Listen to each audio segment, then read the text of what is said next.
Nay! Nay, pwede na. Ano ba? Porke binata ka, ayaw mo ng payakap. Di naman, pero baka may makakitang kapitbahay. Sabihin, mamasbay ako. Eh, mamasbay ka naman talaga. Hindi, Hindi na ako, hindi. Sige na, malis ka na. Baka mali ka pa sa pasok mo. Late po ako uwi mamaya. May pasok ako sa library eh.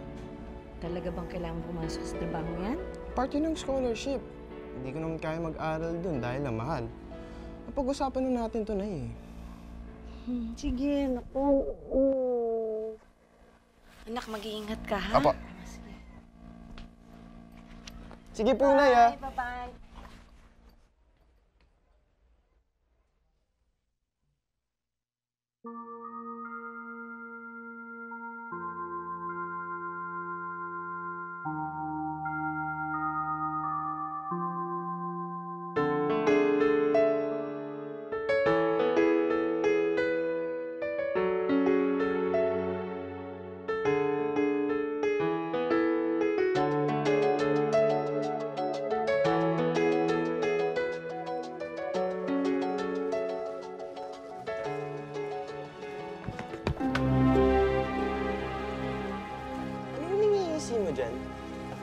Wala. Anong wala? Gago ka rin, no? Kung makaasta ka, janitor ka lang, ha? Hindi ako janitor dito, estudyante ako. Janitor ka, kaya ka naglalampaso dyan. Alam mo ba, kami mga regular students na nagpapaaral sa inyong mga scholars. Kahit tumino ka, ha? Pakang kita dyan, eh.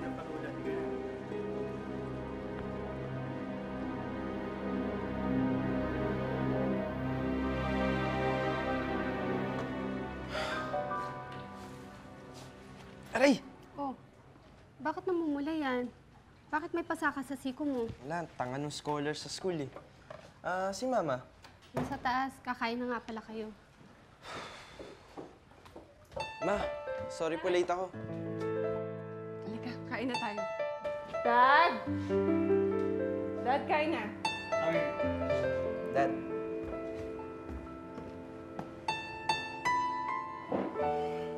Tay, ang yabang na mong labanos na yun.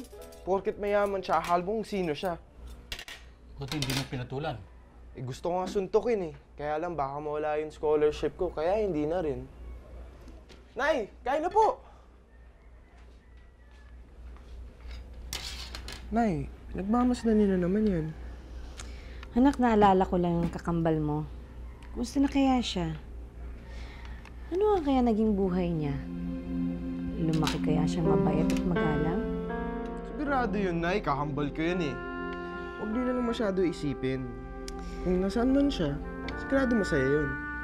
Naisip ko lang, magkasama-sama pa kaya tayo? Magkita pa kaya kayo ng kakambal mo? Kain na po tayo. Sige.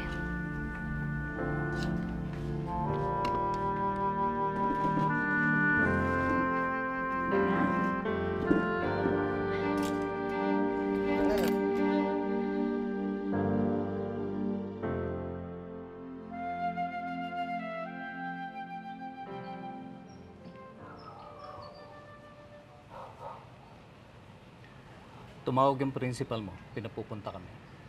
Bagsak ka na naman daw. Kailan ka ba titino? High school lang, binabagsak mo pa. Yung mga teachers namin, ang bobobo eh. Anak. Totoo naman eh. Ayoko naman mag-aral eh. Bakit ba kailangan ko mag-aral? Kayo lang naman pumipilit sa akin pumasok eh. Kasi!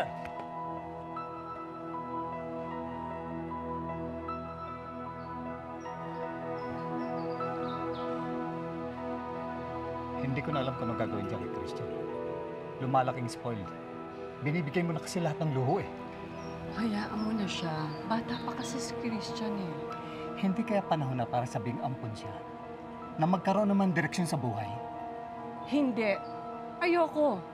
Ayokong malaman niya na hindi siya tunay nating anak. Hindi ako papayag.